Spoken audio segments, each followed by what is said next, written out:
প্রিয় মুসলিম এবং অমুসলিম ভাই ও বোনেরা, আসসালামু আলাইকুম ওয়া রাহমাতুল্লাহি ওয়া বারাকাতুহু। আল্লাহর দয়া, শান্তি ও রহমত আপনাদের সবার উপরে বর্ষিত হোক। আমাদের এই অনুষ্ঠানটা হবে একটা ইন্টারভিউর সিরিজ আর প্রশ্নোত্তর পর্ব পবিত্র রমজান সম্পর্কে। অনুষ্ঠানের নাম Ramzan a date with doctor Zakir.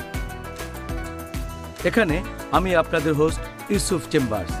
আর এই অনুষ্ঠানে আমি ডাক্তার জাকির নায়েকের ইন্টারভিউ নেব এবং দর্শকদের পাঠানো প্রশ্নগুলো করব পবিত্র রমজানের বিভিন্ন গুরুত্বপূর্ণ বিষয় নিয়ে। রমজান এই মাসের ব্যাপারে আমার নিজের একটা আবেগ জড়িয়ে আছে। 16 বছর আগের কথা, তার আগে প্রায় 10 বছর অন্ধের মতো খুঁজেছি। এ সময় মুসলিমদের দেখলাম যে তারা আল্লাহর ইবাদতে মগ্ন থাকে, বিশেষ করে এই পবিত্র মাস রমজানে। তার আগে আমি 10 বছর খুঁজে বেরিয়েছি। আমি পালন করেছি খ্রিস্টান ধর্ম, হিন্দুইজম, জৈন ধর্ম, বস্তুবাদ, সোশ্যালিজম, এরকম আরও অনেক ইজম। আর সেগুলোর নাম যদি বলি আপনারা হয়তো সেগুলো চিনতেও পারবেন না। সুবহান আল্লাহ। তারপর আপনারা দেখবেন যে এই পবিত্র রমজান মাসে আল্লাহ মানুষের জন্যে সর্বশেষ ও চূড়ান্ত আসমানি কিতাব নাজিল করেন, পবিত্র কোরআন। আর সেই পবিত্র কোরআন এখনও আমাদের সাথেই রয়েছে। এই কারণেই পবিত্র রমজান মাস মুসলিমদের কাছে খুব স্পেশাল। শুধু মুসলিম নয়, অমুসলিমদের কাছেও। আমি ইসলাম গ্রহণ করেছিলাম এই পবিত্র রমজান মাসে। তখন মুসলিমদের দেখেছিলাম যে তারা তাদের ধর্ম পালন করছে না। তারপর তারা হঠাৎ করে এই 1 মাস ধর্ম পালন করছে।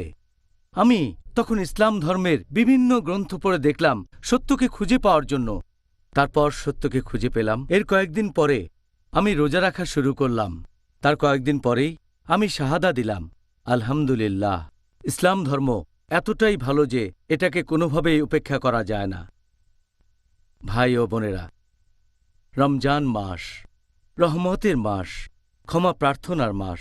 এই মাসেই নবী মোহাম্মদ সাল্লাল্লাহু আলাইহি সাল্লামের উপর পবিত্র কোরআন নাজিল হয়েছিল। আমাদের এই সিরিজ অনুষ্ঠান এটা প্রত্যেকের জন্য খুবই গুরুত্বপূর্ণ, আপনাদের জন্য, আমার জন্য, যাতে সঠিকভাবে রোজা পালন করতে পারি। আগেই বলেছিলাম যে এই অনুষ্ঠানে আমি হোস্টের দায়িত্ব পালন করব। আর প্রত্যেক দিন এই অনুষ্ঠানে আমার সাথে যিনি থাকবেন তার সম্পর্কে আপনাদের কাছে খুব বেশি কিছু বলার দরকার নেই। তার বুদ্ধিমত্তা এবং তার পেশা। প্রথম জীবনে তিনি ছিলেন একজন ডাক্তার, প্রশিক্ষণপ্রাপ্ত মেডিকেল ডাক্তার। একবার তিনি আমাকে বলেছিলেন যে তিনি নিজেকে মনে করতেন একজন মেডিকেল ডাক্তার, অর্থাৎ মানুষের শরীরের ডাক্তার। পরবর্তীতে তিনি আমাকে বলেছিলেন যে তিনি হয়ে গেলেন মানুষের আত্মার ডাক্তার। এটার কারণ হল কোরআন আর সুন্নাহর সত্যের বাণী তার হৃদয়ে প্রবেশ করেছে, আর তখন তিনি দাওয়া দেওয়ার প্রয়োজনীয়তা অনুভব করলেন। গত 11 বছর ধরে, প্রিয় ভাই ও বোনেরা, তিনি 1000-এরও বেশি লেকচার দিয়েছেন আন্তর্জাতিক বিভিন্ন অঙ্গনে, যেমন বিভিন্ন টেলিভিশনে, প্রিন্ট মিডিয়াতে, রেডিওতে। এছাড়াও তিনি অনেক গুরুত্বপূর্ণ বই লিখেছেন যার টপিক হল কম্পারেটিভ রিলিজিয়ান এবং ইসলাম। তার বিশ্লেষণধর্মী ব্যাখ্যা আর তিনি যেভাবে বিভিন্ন ধর্মগ্রন্থ থেকে একেবারে হুবহু উদ্ধৃতি দেন, পৃথিবীর সবগুলো প্রধান ধর্মগ্রন্থ থেকেই তিনি একেবারে রেফারেন্স সহ উদ্ধৃতি দেন, এটার তুলনা নেই। এই জন্য তিনি মানবতার একটা সম্পদ। এখন আমি এই মুহূর্তে যেটা করতে চাই যে আর কথা না বাড়িয়ে আমি তাকে এই অনুষ্ঠানে স্বাগত জানাব, ডক্টর জাকির আব্দুল করিম নায়েক। আসসালামু আলাইকুম রহমতুল্লাহি ওয়া বারাকাতুহু। ওয়ালাইকুম আসসালাম রহমতুল্লাহি ওয়া বারাকাতুহু। কেমন আছেন? জি ভালো, আলহামদুলিল্লাহ। প্লিজ বসেন। ধন্যবাদ। ডক্টর জাকির, আমাদের অনুষ্ঠান শুরুর আগে আপনি কি পিস টিভির দর্শকদের উদ্দেশ্যে কিছু বলবেন? আমাদের এই ইন্টারভিউয়ের লম্বা সিরিজ আর প্রশ্নোত্তর পর্ব শুরু করার আগে পবিত্র রমজানের উপর a date with doctor Zakir. আলহামদুলিল্লাহ ওয়াসসালাতু ওয়াসসালাম আলা রাসূলিল্লাহ ওয়া আলা আলিহি ওয়া সাহবিহি আজমাইন, আম্মা বাদ। আউযু বিল্লাহি মিনাশ শাইতানির রাজীম। বিসমিল্লাহির রহমানির রহিম। রব্বি ইশরাহ লি সাদরি ওয়া ইয়াসসির লি আমরি ওয়াহলুল উকদাতাম মিন লিসানি ইয়াফকাহু কাওলি। রোজা উপলক্ষে বিশেষভাবে আয়োজিত আমাদের এই সিরিজ অনুষ্ঠান রমজান এ ডেট উইথ ডক্টর জাকির, এটা শুরুর আগে আমি স্পষ্ট করে একটা কথা বলতে চাই যে আমি নিজেকে মনে করি একজন ছাত্র যে এখনো শিখছে। নিজেকে মনে করি একজন তালবে ইলম, বিশেষজ্ঞ বলে আমি মনে করি না যে বিভিন্ন ফতোয়া দেব ইসলামের বিভিন্ন বিষয়ে। আর এই পবিত্র রমজান সম্পর্কে যদি বলতে হয়, অনেক বিষয়ে মতভেদ আছে, বিভিন্ন বিষয় নিয়ে মতভেদ দেখা যায় বিশেষজ্ঞ আর আলেমগণের মধ্যে। বিভিন্ন মাযহাবের মধ্যে এরকম মতভেদ আছে। পবিত্র কোরআনে রমজান মাসের কথা সরাসরি উল্লেখ করা হয়েছে মাত্র 4টা আয়াতে। সূরা বাকারা অধ্যায় 2 আয়াত 183, আয়াত নম্বর 184, আয়াত 185, তারপর 187। পরোক্ষভাবে আরও কয়েকটা আয়াতে আছে, তবে প্রত্যক্ষভাবে 4টা আয়াতে। তাই বেশিরভাগ নিয়মের ভিত্তি হলো হাদিস। কিছু বিশেষজ্ঞ ব্যবহার করেছেন জয়ীফ হাদিস, কেউ নিয়েছেন মওদু হাদিস, কেউ নিয়েছেন সহিহ হাদিস। আমি এখানে যে উত্তরগুলো দেব সেটা বেশ কয়েকজন বিশেষজ্ঞের দৃষ্টিভঙ্গি অনুযায়ী। আমি শুধু সেই সব বিশেষজ্ঞগণকেই বেছে নিয়েছি যাদের মতামত কোরআন এবং সহিহ হাদিস অনুযায়ী বলে মনে হয়েছে। এগুলো হয়তো দর্শকদের দৃষ্টিভঙ্গির সাথে নাও মিলতে পারে, যেটাতে তারা অভ্যস্ত। আমাদের মতামত হবে কোরআন এবং সহিহ হাদিস অনুযায়ী। প্রয়োজন হলে আমি বিভিন্ন বিশেষজ্ঞের আলাদা মতামতও বলতে পারি, বিশেষজ্ঞগণের নামও বলতে পারি, তবে বেশিরভাগ সময় বলবো না। আমি সবাইকে স্পষ্ট করে জানাতে চাই যে পবিত্র রমজান সম্পর্কে আমি যে উত্তরগুলো দেব তার কোনোটাই আমার নিজের বানানো উত্তর না। এই মতামতগুলো বেশ কয়েকজন বিশেষজ্ঞের, তাদের দৃষ্টিভঙ্গি। আর আমি যথাসাধ্য চেষ্টা করব সেই সময় সে বিশেষজ্ঞের নামটা বলতে, যাতে করে কেউ না ভাবে যে আমি আমার মতামতগুলো জানাচ্ছি। আর আমার মতে উত্তরগুলো হওয়া উচিত কোরআন এবং সহিহ হাদিস অনুযায়ী। আমি যথাসাধ্য চেষ্টা করে যাব, আর ইনশাআল্লাহ যতখানি সম্ভব হয় বিভিন্ন হাদিস বলার সময় আমি রেফারেন্স দেওয়ার চেষ্টা করব যে এটা সহিহ বুখারী, সহিহ মুসলিম, অধ্যায় নাম্বার, তারপর হাদিস নাম্বার, যাতে করে দর্শকরা সেই হাদিসগুলো চেক করে দেখতে পারে যে আমার কথাগুলো সঠিক কিনা। কোরআনের আয়াতের রেফারেন্স দেব। সাধারণত আমি উত্তর দেওয়ার সময় এভাবে রেফারেন্স দিয়েই কথা বলে থাকি, যাতে করে লোকজন উত্তরটা জানতে পারে একেবারে খাঁটি উৎস থেকে, কোরআন এবং সহিহ হাদিস। আমার মুখ থেকে ভালো আর সঠিক যা কিছু বেরোবে সেটা আল্লাহর তরফ থেকে বেরোবে, আর আমার মুখ থেকে ভুল বা বেঠিক কিছু বেরোলে সেটা আমার তরফ থেকে আর শয়তানের তরফ থেকেই বেরোবে। তাই শয়তানের হাত থেকে রক্ষার জন্য আল্লাহর কাছে আশ্রয় চাচ্ছি, আর আমি আল্লাহ তাআলার কাছে দোয়া করছি এই সিরিজ অনুষ্ঠান যেন আমাদের সবার জন্য উপকারী এবং দর্শকদের জন্য উপকারী হয় ইনশাআল্লাহ। জাযাকাল্লাহ খায়ের। এবারে অনুষ্ঠানের কথা। এখানে এই অনুষ্ঠানটাতে মোট 2টা অংশ থাকবে। প্রথম অংশ হবে সরাসরি ইন্টারভিউ ডক্টর জাকির নায়েক ও আমার মধ্যে, অনুষ্ঠানের টপিক অনুসারে। প্রত্যেক অনুষ্ঠানে রমজানের একটা বিষয়। আর দ্বিতীয় অংশে আপনাদের বিভিন্ন প্রশ্নের উত্তর দেবেন ডক্টর জাকির নায়েক। প্রশ্নগুলো হবে সেই দিনের টপিকের উপর। আলহামদুলিল্লাহ। ভাই ও বোনেরা, আমি এখন টপিকগুলোর নাম বলছি, যেগুলো নিয়ে আমরা আলোচনা করব ইনশাআল্লাহ, যেটা করব আমরা আগামী 32 দিন ধরে। এখন আপনারা হয়তো ভাবতে পারেন যে আমরা কেন এই অনুষ্ঠানটাকে 32 দিন সময় নিচ্ছি। এটা কি অদ্ভুত? না, অদ্ভুত না। সত্যি বলতে আমরা পৃথিবীর সব প্রান্তের মুসলিম ভাই বোনের কথাই চিন্তা করেছি যে অবশ্যই রমজান 2-1 দিন আগে পরে আসবে, কোথাও আগে আর কোথাও বা পরে। এই অনুষ্ঠানটা আমরা সব মুসলিমদের কাছে পৌঁছে দিতে চাই, আর আল্লাহ যেন আমাদের এই প্রচেষ্টা সফল করেন ইনশাআল্লাহ।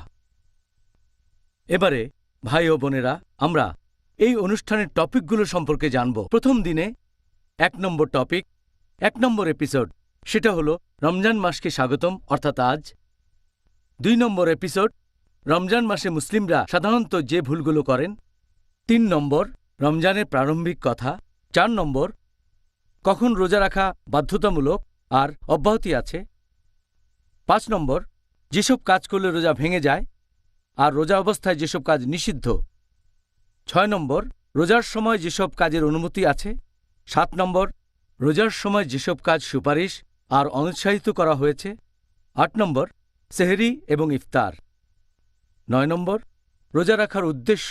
10 নম্বর, রোজা রাখার উপকারিতা। 11 নম্বর এপিসোড, রমজান, অনুশোচনা বা তওবা করার মাস। আর 12 নম্বর, রমজান, দোয়া এবং প্রার্থনা করার মাস। তারপর 13 এবং 14 নম্বর, কিয়ামুল লায়েল, পর্ব 1 এবং 2। নম্বর 15, তখন আমরা রমজান মাসের মাঝামাঝি সময়ে চলে আসব ভাই ও বোনেরা। রমজান পবিত্র কোরআনের মাস, পর্ব 1। তারপর 16, রমজান পবিত্র কোরআনের মাস, পর্ব 2। 17, জাকাত, পর্ব 1। 18, জাকাত, পর্ব 2। 19, জাকাত, পর্ব 3। নম্বর 20, লাইলাতুল কদর। ইনশাআল্লাহ একেবারে সঠিক সময়ে রমজানের শেষ 10 দিন। এই সময় থেকে আপনারা এই মঙ্গলময় রাতের সন্ধান করবেন। এরপর নম্বর 21, এতেকাফ। নাম্বার 22, এপিসোড নাম্বার 22, রমজান আত্ম উন্নয়ন ও ইসলাহ দেয়ার মাস পর্ব 1। এরপর নাম্বার 23 এপিসোড, রমজান আত্ম উন্নয়ন এবং ইসলাহ দেয়ার মাস পর্ব 2। এই পর্বটা শেষ হয়ে যাওয়ার পর 24 নম্বর এপিসোড, রমজান আত্ম উন্নয়ন ও ইসলাহ দেয়ার মাস পর্ব 3। এপিসোড নম্বর 25, রমজান আত্ম উন্নয়ন ও ইসলাহ দেয়ার মাস পর্ব 4। এপিসোড নম্বর 26, রমজান মাসে অমুসলিমদের কাছে দাওয়া দেয়া। এপিসোড 27 নম্বর হল কাজা রোজা, ফিদিয়া এবং রোজার কাফফারা। এপিসোড 28 নম্বর হল আকাশে চাঁদ দেখা। এপিসোড 29 নম্বর জাকাত আল ফিতর। এপিসোড 30 নম্বর ঈদ উল ফিতর। তারপর এপিসোড 31 নম্বর হল ঐচ্ছিক রোজা এবং নিষিদ্ধ রোজা। আর সবশেষে আমাদের অনুষ্ঠানের শেষ পর্ব, এপিসোড 32, এই রমজান থেকে পরের রমজান। আমাদের এই অনুষ্ঠানের টপিকগুলো আলোচনা করে ঠিক করেছি আমি আর ডাক্তার জাকির নায়েক। ডাক্তার জাকির, আমাদের আলোচনার এই টপিকগুলো সম্পর্কে আপনি কি বলবেন? আলহামদুলিল্লাহ, আমরা টপিকগুলো যেভাবে বেছে নিয়েছি আর যেভাবে ক্যাটাগরি করেছি, আলহামদুলিল্লাহ বিভিন্ন দিনে, এতে করে দর্শকদের উপকার হবে। রমজান মাসের বিস্তারিত সঠিক সময়ে জানতে পারবেন। এতে আমার জন্য সুবিধা হবে, আরও ভালোভাবে বিভিন্ন প্রশ্নের উত্তর দিতে পারবো, কারণ অনেক সময় এই প্রশ্নের উত্তরগুলো ওভারল্যাপ করতে পারে।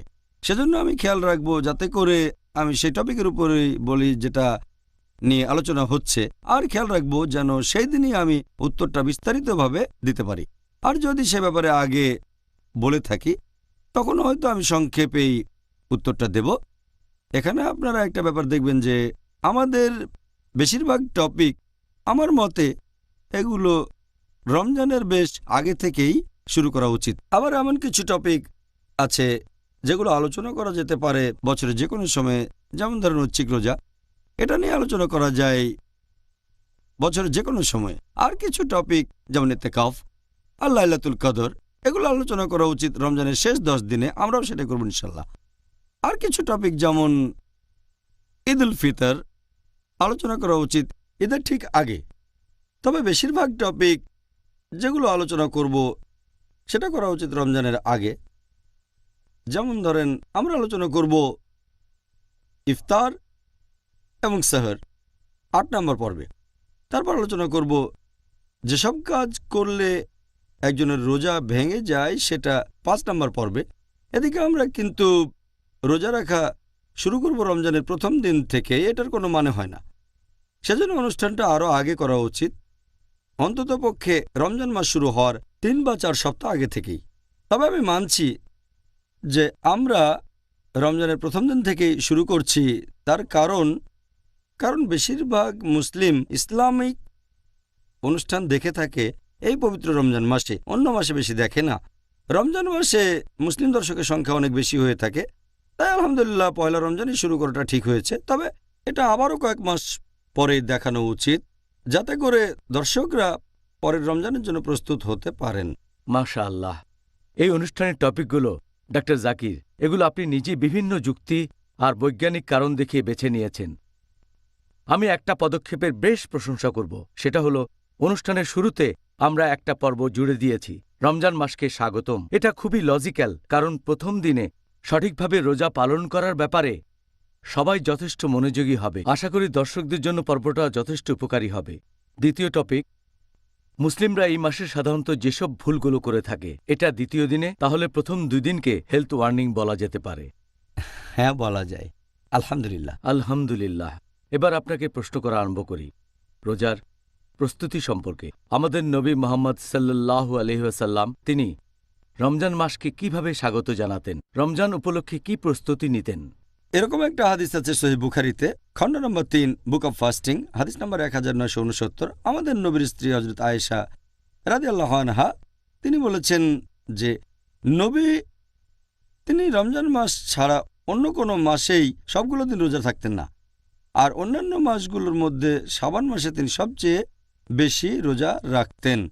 তাহলে এই হাদিস থেকে আমরা জানতে পারি যে নবী মুহাম্মদ সাল্লাল্লাহু আলাইহি সাল্লাম পবিত্র রমজান মাসকে স্বাগত জানানোর জন্য তার আগের মাসে অন্যান্য মাসের চেয়ে বেশি রোজা রাখতেন, আর সেটা হচ্ছে শাবান মাস। এভাবে আমাদের নবী রমজান মাসের জন্য প্রস্তুতি নিতেন।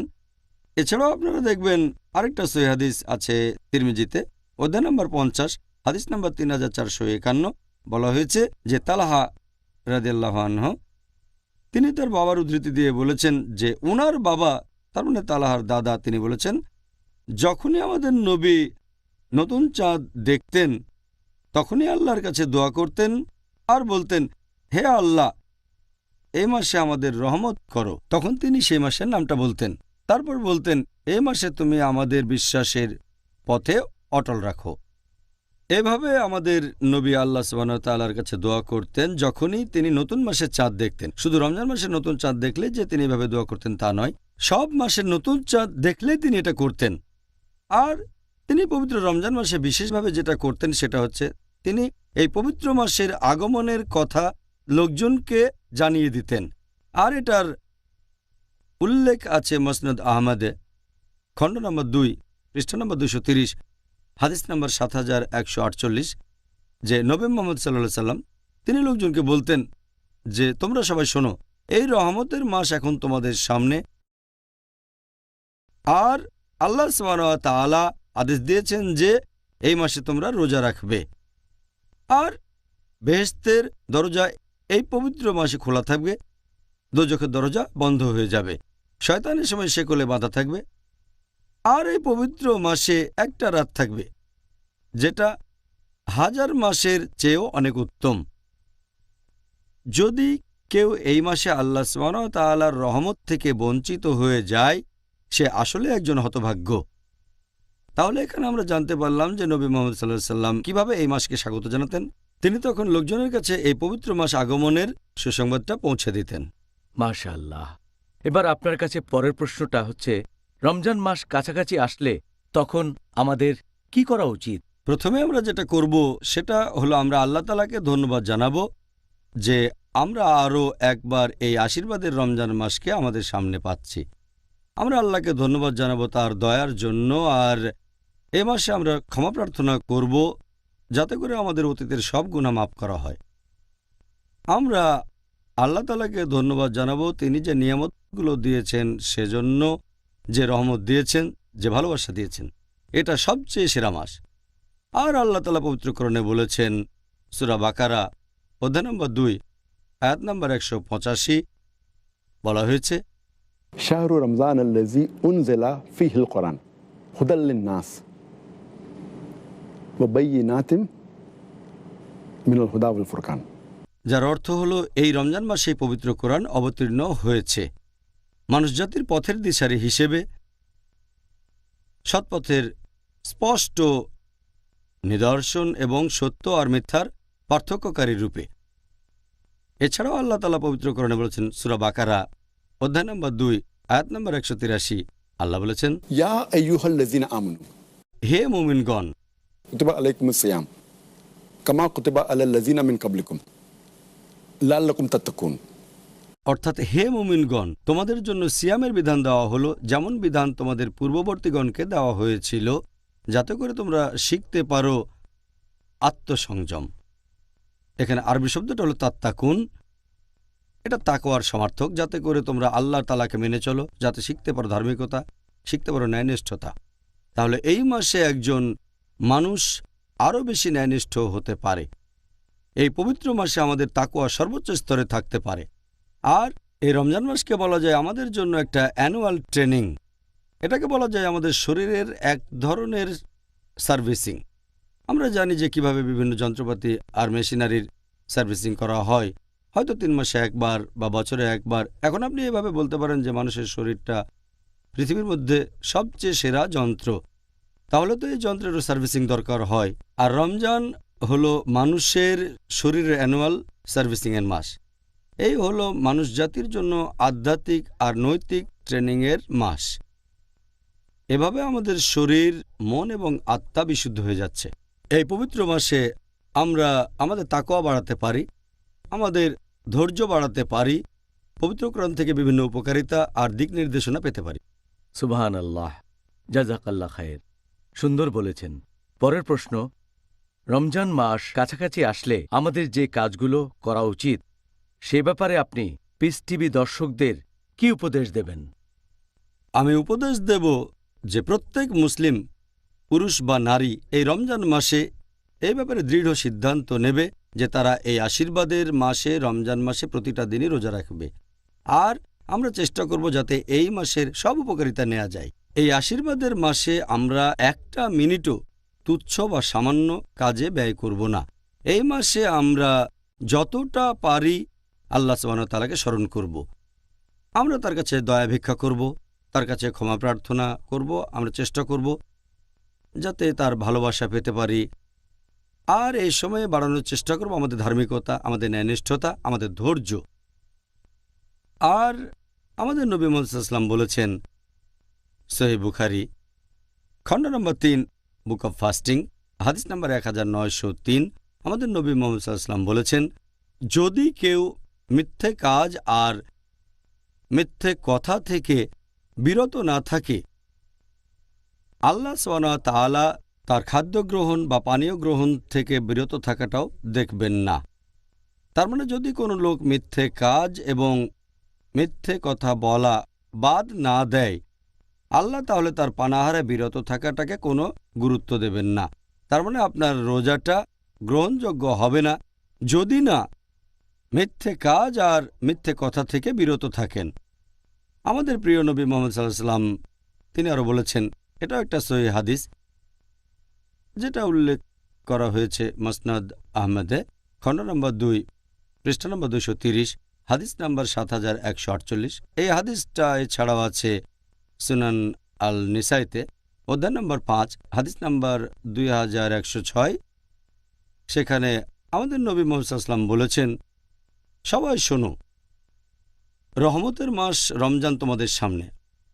আল্লাহ তাআলা আদেশ দিয়েছেন যে এই মাসে তোমরা রোজা রাখবে আর বেহেশতের দরজা খোলা অবস্থায় থাকবে এই পবিত্র মাসে এবং দোজখের দরজা বন্ধ থাকবে। শয়তান এই সময়ে শেকলে বাঁধা থাকবে। এই মাসে একটা রাত আছে যেটা 1000 মাসের চেয়েও অনেক উত্তম। যদি কেউ এই মাসে আল্লাহর রহমত থেকে বঞ্চিত হয়, সে আসলে একজন হতভাগ্য। তাই আমাদের মনস্থির করতে হবে যে আমরা এই মাসের উপকারিতাগুলো সব নেব।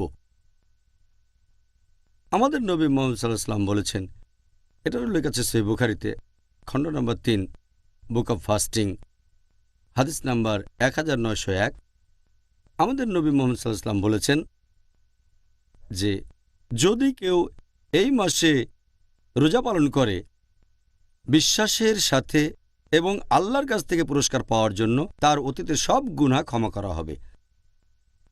তার মানে আমরা যদি আন্তরিকতার সাথে এই মাসে রোজা রাখতে পারি, আল্লাহর কাছ থেকে পুরস্কার পাওয়ার জন্য আমাদের অতীতের সব গুনাহ ক্ষমা করা হবে। চিন্তা করেন, এভাবে খুব সহজেই আমরা অতীতের সব গুনাহ থেকে ক্ষমা পেতে পারি। আমাদের নবী মুহাম্মদ সাল্লাল্লাহু আলাইহি ওয়াসাল্লাম আরও বলেছেন, এটা আছে সহিহ বুখারীতে খণ্ড নম্বর 3 বুক অব ফাস্টিং হাদিস নাম্বার 1904। এটা অনেক লম্বা হাদিস, এখানে 4টা পয়েন্ট আছে। আমাদের নবী মুহাম্মদ সাল্লাল্লাহু আলাইহি ওয়াসাল্লাম বলেছেন যে পৃথিবীতে যত আদম সন্তান আছে তারা যে কাজগুলো করে থাকে সবই নিজেদের জন্য, শুধুমাত্র রোজা বাদে। রোজা হলো আমার জন্য আর আমি তাকে পুরস্কার দেব। তিনি আরও বলেছেন যে রোজা রাখা একটা বর্ম, তোমাদের পাপ থেকে বিরত রাখে। আর যে লোক রোজা পালন করে সে বিরত থাকবে অশ্লীলতা থেকে, ঝগড়া করা থেকে এবং অজ্ঞতা থেকে। যদি কেউ তাকে গালমন্দও করে অথবা কুৎসা রটায়, সে তখন বলবে আমি রোজা আছি, আমি রোজা আছি। এই হাদিসে আমাদের নবী 3 নম্বর যে পয়েন্টটা বলেছেন যে আমি আল্লাহর নামে শপথ করে বলছি, যার হাতে রয়েছে মুহাম্মদ সাল্লাল্লাহু আলাইহি সাল্লামের আত্মা, যে একজন রোজদারের নিঃশ্বাসের গন্ধ যে লোক রোজা রাখে সেটা আল্লাহ সুবহানাহু ওয়া তাআলার কাছে কস্তুরী গন্ধের চেয়েও বেশি মিষ্টি। হাদিসে নবী আরও বলেছেন যে এরকম 2টো জিনিস আছে যেগুলো একজন রোজদারকে খুশি করে তুলবে। প্রথমটা হচ্ছে যখন সে রোজা ভাঙবে, আর দ্বিতীয়টা হচ্ছে যখন সে মুখোমুখি হবে আল্লাহ সুবহানাহু ওয়া তাআলার। আর এছাড়াও পবিত্র কোরআনে বলা হয়েছে সূরা নূর অধ্যায় নম্বর 24 আয়াত নম্বর 31, বলা হয়েছে, হে মুমিনগণ, তোমরা আল্লাহর উপর ঈমান আনো এবং তার রহমতকে খোঁজো, তার মানে বেহেশতে যাওয়ার চেষ্টা করো। এরপর আছে সূরা আহকাফ অধ্যায় নম্বর 46 আয়াত নম্বর 13 ও 14, যে এমন কিছু মানুষ যারা আল্লাহ ব্যতীত অন্য কারো ইবাদত করে না এবং যারা তাদের ঈমানে অবিচলিত থাকে। এখানে শব্দটা ইস্তেকাম, যারা বিশ্বাসে অবিচলিত থাকে যে আল্লাহ কেবলমাত্র একজন, অন্য কেউ নেই, এবং তারা কখনো ভয় পাবে না, তারা দুঃখিত হবে না। এই লোকগুলোই তারা যারা হবে জান্নাতের অধিবাসী এবং তারা তাদের সব ভালো কাজের জন্য পুরস্কার পাবে। তাই আমি দর্শকদের উপদেশ দেব, এই মাসটাকে তারা পুরোপুরি কাজে লাগাবে। এ সময় তুচ্ছ জাগতিক ব্যাপারে সময় নষ্ট করবে না, সময় ব্যয় করবে আল্লাহ তাআলার ইবাদত করে, আল্লাহকে স্মরণ করে এবং তার কাছে ক্ষমা প্রার্থনা করে। মাশাআল্লাহ। এবার পরের প্রশ্নটা হচ্ছে, আপনি একটু আগেই এ ব্যাপারে কয়েকটা সুন্দর হাদিসের কথা উল্লেখ করলেন, তবে ঠিক কোন কারণে রমজান মাসকে ক্ষমা প্রার্থনা বা তওবা করার মাস বলা হয়, আর এটা বলা হয় কেন? হ্যাঁ, এই ব্যাপারে আমি আগেও বলেছি যে আমাদের নবী মুহাম্মদ সাল্লাল্লাহু আলাইহি ওয়াসাল্লাম বলেছেন, এটা একটা সহিহ হাদিস, আছে সহিহ বুখারীতে, খণ্ড নম্বর 3 বুক অব ফাস্টিং, হাদিস নম্বর 1901। আমাদের নবী মুহাম্মদ সাল্লাল্লাহু আলাইহি ওয়াসাল্লাম বলেছেন, যদি কেউ পবিত্র রমজান মাসে রোজা রাখে সঠিক নিয়তের সাথে, ঈমানের সাথে, আল্লাহ সুবহানাহু ওয়া তাআলার কাছ থেকে পুরস্কার লাভের আশায় তার অতীতের সব গুনাহ ক্ষমা করা হবে। এই কথাটা আবারও বলা হয়েছে মাসনাদ আহমেদে, খণ্ড নম্বর 3 হাদিস নম্বর 11524। সেখানে বলা হয়েছে, যদি কোনো লোক এই পবিত্র রমজান মাসে রোজা রাখে সঠিক নিয়তের সাথে, আল্লাহ সুবহানাহু ওয়া তাআলার কাছ থেকে পুরস্কার লাভের আশায়, তার অতীতের সব গুনাহ ক্ষমা করে দেয়া হবে।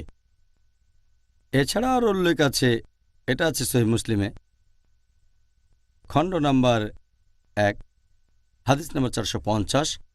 আমাদের নবী মুহাম্মদ সাল্লাল্লাহু আলাইহি ওয়াসাল্লাম বলেছেন যে 5 ওয়াক্ত নামাজের মধ্যবর্তী সময়টা 2 জুম্মা এবং 1 রমজান থেকে আরেক রমজান, এই সময়টাতে তোমাদের গুনাহ ক্ষমা করা হবে।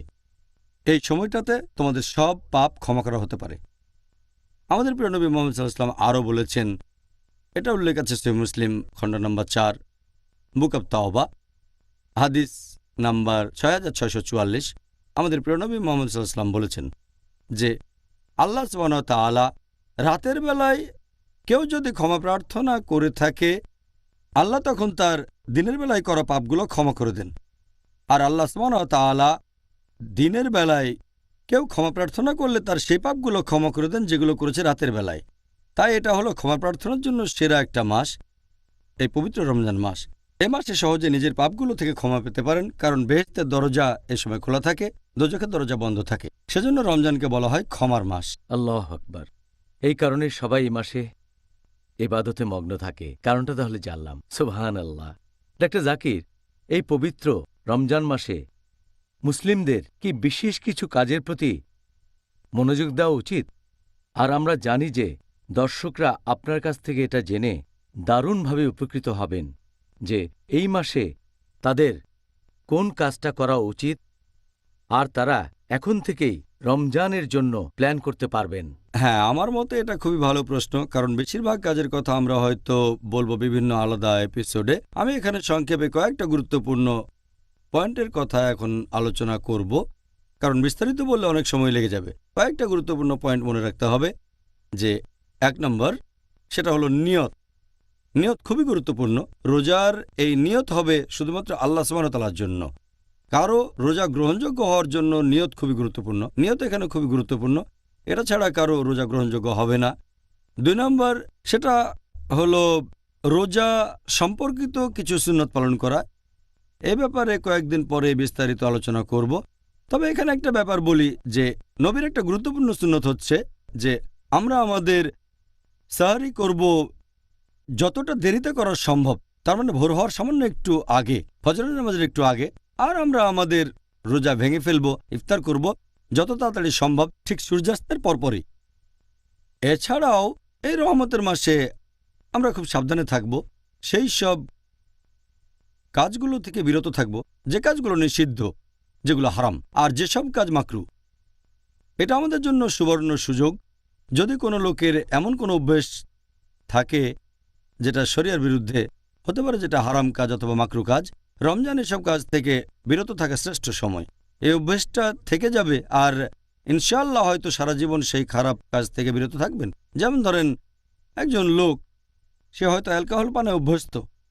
যদি অ্যালকোহল পান থেকে বিরত থাকেন সূর্যোদয় থেকে শুরু করে সূর্যাস্ত পর্যন্ত, সে তাহলে মদ থেকে বিরত থাকতে পারবে বাকি জীবনটাও। একইভাবে আমরা চেষ্টা করব সেসব কাজ থেকে বিরত থাকতে যে কাজগুলো মাকরু। যেমন ধরেন দাঁড়িয়ে পানি পান করা মাকরু। যদি এমন অভ্যাস থাকে তাহলে একটু চেষ্টা করবেন যেন রমজান মাসে আপনি বসে পানি পান করবেন। এটা আমাদের নবীর সুন্নত।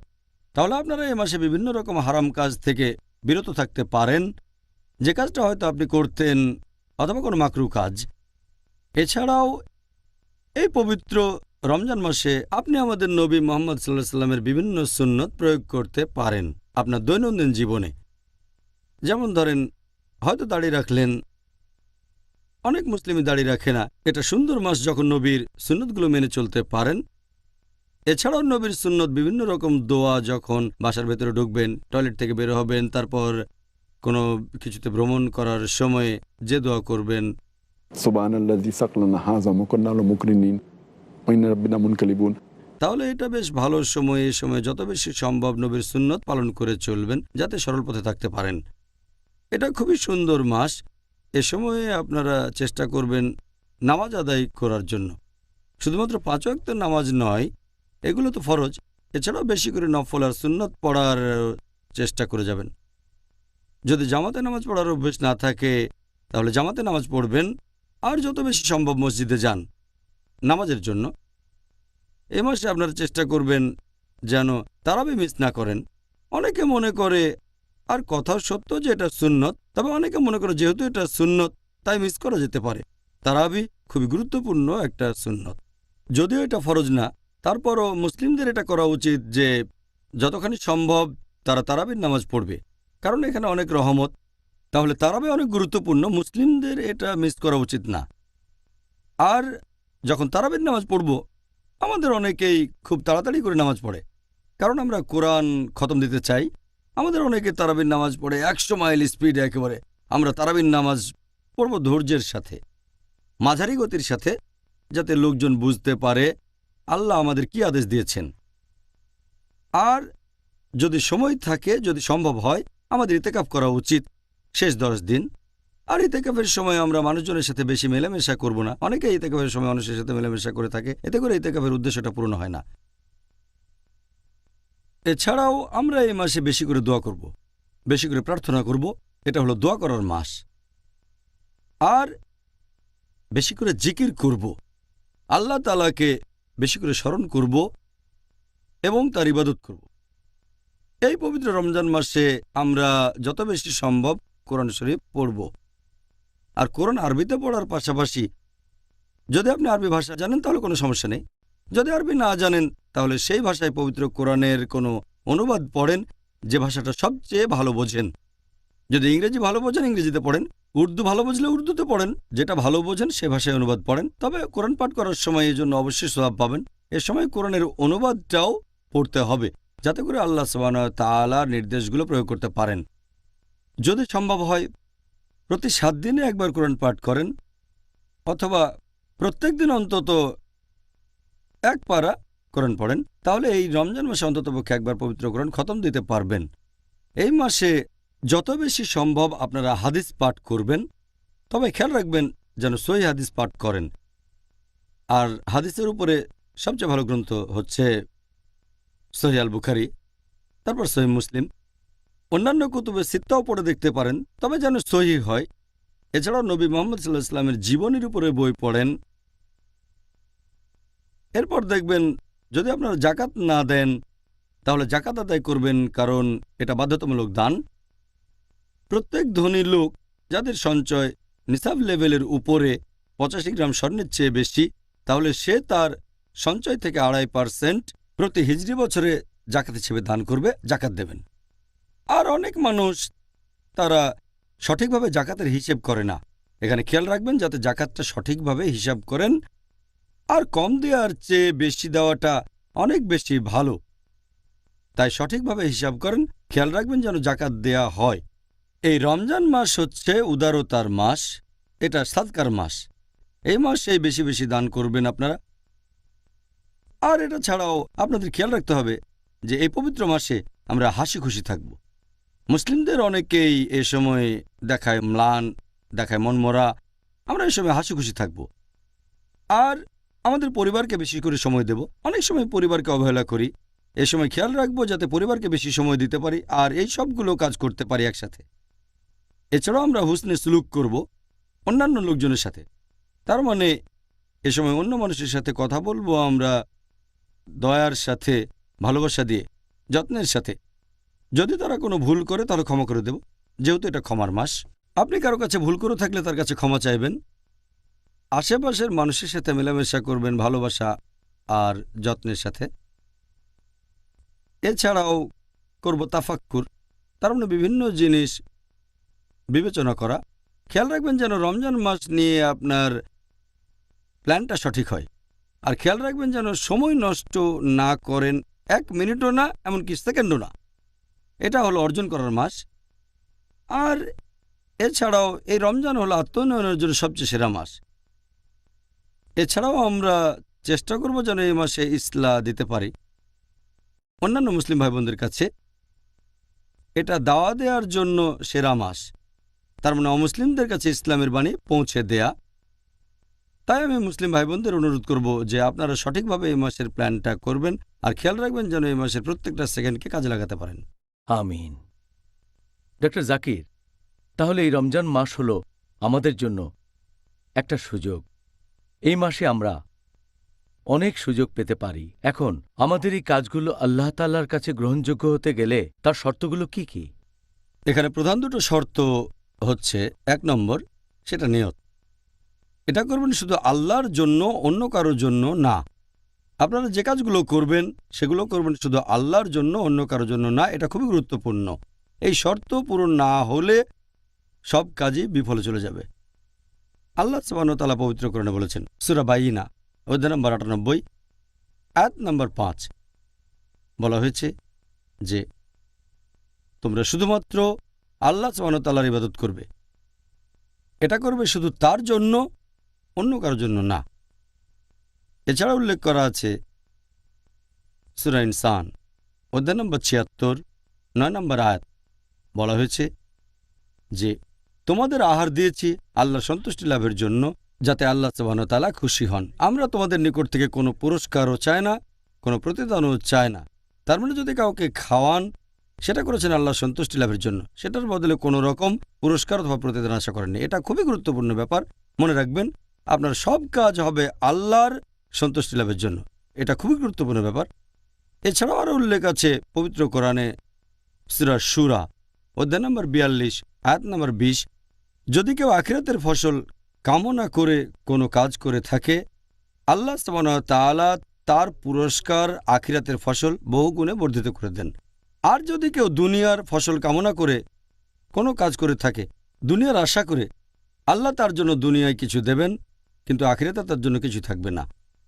আল্লাহ এই কথা আবারও বলেছেন সূরা হুদ অধ্যায় নম্বর 11 আয়াত 15 ও 16, যে যদি কেউ পৃথিবীর জীবন আর তার শোভা কামনা করে অথবা কোনো কাজ করে এই দুনিয়ার খাতিরে, আর এই পৃথিবীর জৌলুস কামনা করে, আল্লাহ সুবহানাহু ওয়া তাআলা এই দুনিয়ায় তাকে কিছু দেবেন, কিন্তু আখিরাতে তার জন্য কিছুই থাকবে না, শুধুমাত্র আগুন ছাড়া। আর তারা যে কাজ করে সেগুলো সব আখিরাতে নিষ্ফল হয়ে যাবে। সেজন্য যাই করেন সেটা হবে আল্লাহ সুবহানাহু ওয়া তাআলার জন্য। আর ইসলাম ধর্মের দ্বিতীয় খলিফা হযরত ওমর রাদিয়াল্লাহু আনহু, এটার উল্লেখ আছে সহিহ বুখারীতে খণ্ড নম্বর 1 হাদিস নম্বর 1। হযরত ওমর রাদিয়াল্লাহু আনহু তিনি বলেছেন যে আমাদের নবী মুহাম্মদ সাল্লাল্লাহু আলাইহি ওয়াসাল্লাম বলেছেন, ইন্নামাল আমালু বিন্নিয়াত, যার অর্থ তোমাদের কাজের বিচার হবে তোমাদের নিয়ত দিয়ে। আমাদের নবী আরও বলেছেন যে তোমাদের সব কাজের ভিত্তি হলো নিয়ত। যদি কেউ হিজরত করে আল্লাহ এবং রাসূলের জন্য, তাহলে সেটা আল্লাহ আর তার রাসূলের জন্য। আর যদি কেউ হিজরত করে, দেশ ত্যাগ করে জাগতিক সুবিধার জন্য অথবা বিয়ের জন্য, তাহলে সেটা করেছে জাগতিক সুবিধার বিয়ের জন্য। তাই নিয়ত খুবই গুরুত্বপূর্ণ। আর এই কথাটা আরও আছে অন্য আরেকটা হাদিসে, আছে সহিহ মুসলিমে, খণ্ড নম্বর 4, হাদিস নম্বর 7114। বলা হয়েছে যে আমাদের প্রিয় নবী মুহাম্মদ সাল্লাল্লাহু আলাইহি ওয়াসাল্লাম বলেছেন যে আল্লাহ সুবহানাহু ওয়া তাআলা বলেছেন যে আমি একাই স্বয়ংসম্পূর্ণ, আমার কোনো সাহায্যকারীর প্রয়োজন নেই। যদি কেউ কোনো কাজ করে অন্যের জন্য পাশাপাশি আমার জন্য, আমি সেটা ত্যাগ করি, কারণ এখানে সে অন্য কাউকে শরিক করেছে। তার মানে কিছু অংশ করেছে আল্লাহর জন্য আর কিছু অংশ অন্যের জন্য। এরকম করতে পারবেন না, করবেন শুধুমাত্র আল্লাহ সুবহানাহু ওয়া তাআলার জন্য, শুধুমাত্র তার জন্য, আর কারোর জন্য না। আল্লাহ তাআলা তার সাথে কাউকে শরিক করাকে পছন্দ করেন না। এটা গুরুত্বপূর্ণ, এটা একটা বেসিক ব্যাপার। আর সেটা হলো নিয়ত। কোনো কাজ গ্রহণযোগ্য হবে এজন্য দ্বিতীয় যে শর্তটা, সেটা হলো আমরা যে কাজ করব সেগুলো হবে শরিয়া অনুযায়ী, সেটা হবে আল্লাহ এবং রাসূলের নির্দেশ অনুযায়ী, সেগুলো হবে কোরআনের শিক্ষা অনুযায়ী এবং নবী মুহাম্মদ সাল্লাল্লাহু আলাইহি ওয়াসাল্লামের শিক্ষা অনুযায়ী। এটা আছে সহিহ মুসলিমে, খণ্ড নম্বর 3, হাদিস নম্বর 4267। আমাদের প্রিয় নবী মুহাম্মদ সাল্লাল্লাহু আলাইহি ওয়াসাল্লাম বলেছেন যে যদি তোমার কাজগুলো আমাদের পথ অনুযায়ী না হয়, ইসলাম ধর্ম অনুযায়ী না হয়ে থাকে, কোরআন ও সহিহ হাদিস অনুযায়ী না হয়, তাহলে সেটা বাতিল করা হয়। তার মানে আপনার কাজ গ্রহণযোগ্য হতে গেলে সেটা কোরআন ও সহিহ হাদিস অনুযায়ী হতে হবে। আর এটার উল্লেখ আছে আরেকটা সহিহ হাদিসে, আবু দাউদ, খণ্ড নম্বর 3, হাদিস নম্বর 4950। আমাদের প্রিয় নবী মুহাম্মদ সাল্লাল্লাহু আলাইহি ওয়াসাল্লাম বলেছেন যে তিনি লোকজনকে বলতেন, আমার দৃষ্টান্ত অনুসরণ করো আর খোলাফায়ে রাশিদিনের দৃষ্টান্ত। তার মানে সঠিকভাবে নির্দেশিত খলিফাগণ, যদি তাদের অনুসরণ করেন, তাদের আঁকড়ে ধরেন একেবারে শক্ত করে, তার মানে কঠোরভাবে মেনে চলেন আমাদের নবীর সুন্নত, আমার সুন্নত, নবী বলেছেন তার সুন্নত, তার পথ, আর খোলাফায়ে রাশেদিনের দেখানো পথ, মানে সঠিকভাবে নির্দেশিত খলিফাগণ। কোনো কাজ গ্রহণযোগ্য হতে গেলে নিয়ত হবে শুধুমাত্র আল্লাহ সুবহানাহু ওয়া তাআলার জন্য, আর সেটা হবে শরিয়া অনুযায়ী, কোরআন সুন্নাহ অনুযায়ী। সুবহানাল্লাহ, আপনি খুব সুন্দর উত্তর দিয়েছেন, ধন্যবাদ। আলহামদুলিল্লাহ। আমরা অনুষ্ঠানের শুরুতেই আপনাদের বলেছিলাম যদি হাতে সময় থাকে তাহলে আপনাদের পাঠানো বেশ কিছু প্রশ্নের উত্তর দেব, যেগুলো টপিকের সাথে প্রাসঙ্গিক। আজকে হাতে কিছু সময় আছে, তাহলে ডাক্তার জাকির, যে মানুষজন সাধারণত একটা কথা বলে রমজান মাসকে স্বাগত জানায়, রমজান মোবারক, কিছু মানুষ বলে এটা বিদা, আবার কেউ বলে এটা সুন্নত, এই ব্যাপারে আপনি কি বলবেন? কোনো মাসকে স্বাগত জানানো ভালো, আলহামদুলিল্লাহ। আর আমাদের নবী সবসময় লোকজনকে জানিয়ে দিতেন এই মাসের ব্যাপারে। এ ব্যাপারে আমি আগেও বলেছি যে আমাদের নবী মুহাম্মদ সাল্লাল্লাহু আলাইহি ওয়াসাল্লাম, এটার উল্লেখ আছে মুসনাদ আহমদ, খণ্ড নম্বর 2, পৃষ্ঠা নম্বর 230, হাদিস নম্বর 7148। এছাড়াও এই হাদিসটা আছে সুনান আল নিসায়ে, অধ্যায় নম্বর 5, হাদিস নম্বর 2106, যে আমাদের নবী মুহাম্মদ সাল্লাল্লাহু আলাইহি ওয়াসাল্লাম রমজান মাসের আগমনের কথা সবসময়ই লোকজনকে জানিয়ে দিতেন যে রমজান মাস সামনে। আমাদের নবী সে সময় লোকজনের উদ্দেশ্যে বলতেন, সবাই শোনো, রহমতের মাস রমজান এখন তোমাদের সামনে, আর আল্লাহ সুবহানাহু ওয়া তাআলা তোমাদের আদেশ দিয়েছেন যে তোমরা এই মাসে রোজা রাখবে। তাহলে নবী এই মাসকে স্বাগত জানাতেন, তিনি মানুষকে শুভেচ্ছা জানাতেন। একইভাবে আজকে যদি আপনি শুভেচ্ছা জানান, নবী বলতেন রহমতের মাস তোমাদের সামনে। যদি কেউ বলে রমজান মোবারক, এই রমজান মোবারক কথাটা ভারতীয় উপমহাদেশে বেশি ব্যবহার করা হয়। ভারতীয়রা বলে, পাকিস্তানিরা বলে, কারণ এই শব্দ মুবারক, বারকা হলো একটা আরবি শব্দ, বারকা মানে আশীর্বাদ, আর এই মাসটা আসলে রহমতের মাস। কিন্তু ভারতীয় আর পাকিস্তানিরা যখন এই মোবারক শব্দটা বলে, তারা এটা বলে অভিনন্দন জানানোর জন্য। কেউ পরীক্ষায় পাশ করলে উর্দুতে তাকে মোবারক দেওয়া হয়, এটা কিন্তু এসেছে আরবি শব্দ বারকা থেকে। তাই রমজান মাস আসলে তারা বলে রমজান মোবারক, তার মানে এটা হলো আশীর্বাদের মাস, অথবা এক ধরনের অভিনন্দন জানানো, অন্যকে শুভেচ্ছা জানানো যে রহমতের মাস আমাদের সামনে। তাই আমার মতে এটা বিদা নয়, একটা মাসকে স্বাগত জানানো যায়। এটা ভালো যে এই মাসকে আশীর্বাদের মাস বলছেন আর অন্য মানুষকে জানিয়ে দিচ্ছেন, তাদের বলছেন যে এই মাসে অনেক আশীর্বাদ পেতে পারেন। তাই আমার মতে এটা বিদা নয়। তবে কিভাবে শুভেচ্ছা জানাচ্ছেন, যেভাবে বলছেন, সেটা হলো মুবাহ, তার মানে ঐচ্ছিক। ভারতীয় উপমহাদেশে আমরা সাধারণত বলে থাকি রমজান মুবারক, মধ্যপ্রাচ্যের দেশগুলোতে বলে থাকে রমজান করিম। এই সবগুলো কথাই আসলে ভালো। পবিত্র মাস, আশীর্বাদের মাস অথবা ক্ষমাশীলতার মাস, এখানে কিভাবে বলবেন সেটা আপনার ব্যাপার। তবে আমাদের নবী মুহাম্মদ সাল্লাল্লাহু আলাইহি সাল্লাম তখন লোকজনদের বলতেন, সবাই শোনো, রহমতের মাস রমজান তোমাদের সামনে। আমার মতে লোকজন সবাইকে শুভেচ্ছা জানাবে, সবাইকে মনে করিয়ে দেবে এই রহমতের মাসের ব্যাপারে।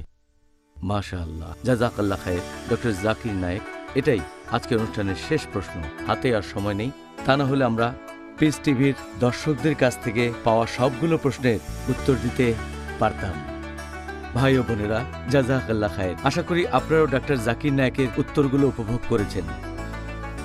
আজকের টপিক ছিল রমজান মাসকে স্বাগতম। আগামীকাল আলোচনার টপিক রমজান মাসে মুসলিমরা সাধারণত যে ভুলগুলো করে থাকে। আগামীকাল আবার দেখা হবে। আসসালামু আলাইকুম ওয়া রাহমাতুল্লাহি ওয়া বারাকাতুহু।